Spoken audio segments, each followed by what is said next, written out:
Long ago, beyond the mountains that touched the clouds and the rivers that shimmered like silver, there existed a hidden land called the Crystal Forest. The trees there were not ordinary trees.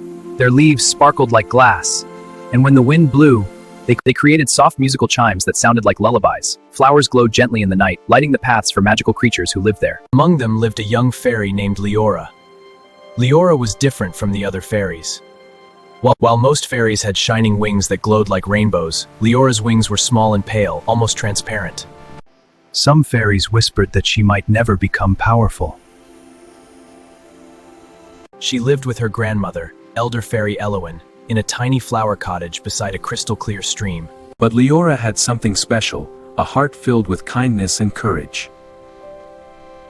Every morning, Leora helped water the moonflowers, sang to the butterflies, and collected morning dew in silver shells. But deep inside, she had one secret wish. She wanted to discover her true magic.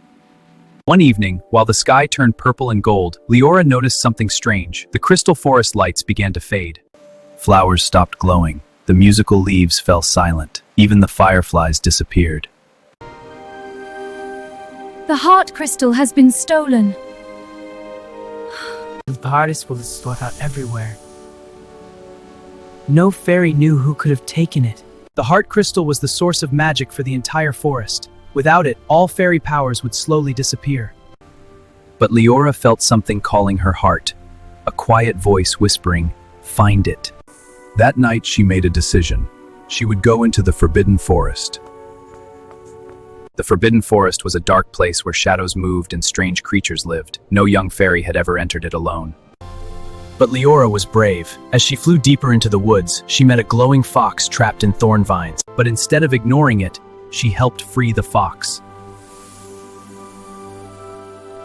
The fox bowed. "I am Solon. You help me. I will help you." From that moment, Solon became her guide. Together they crossed silver rivers, climbed crystal cliffs, and passed caves that echoed with ancient magic.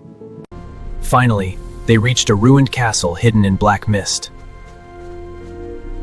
Inside lived a lonely dragon named Vale.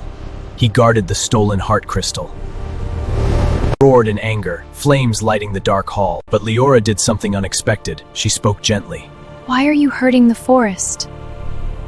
No one ever cared about me. The magic creatures feared me.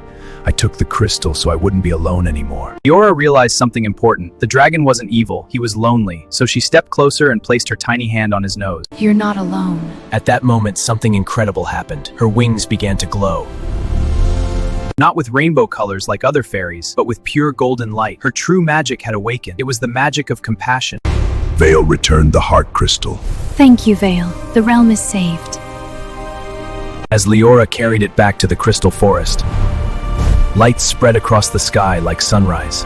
Flowers bloomed again. Music returned to the trees. Fairy wings sparkled brighter than ever. The fairy queen crowned Leora as the guardian of light, the youngest fairy to ever receive such honor. But Leora remained humble. She still lived in her little flower cottage with her grandmother. And sometimes, a large dragon could be seen flying peacefully above the forest.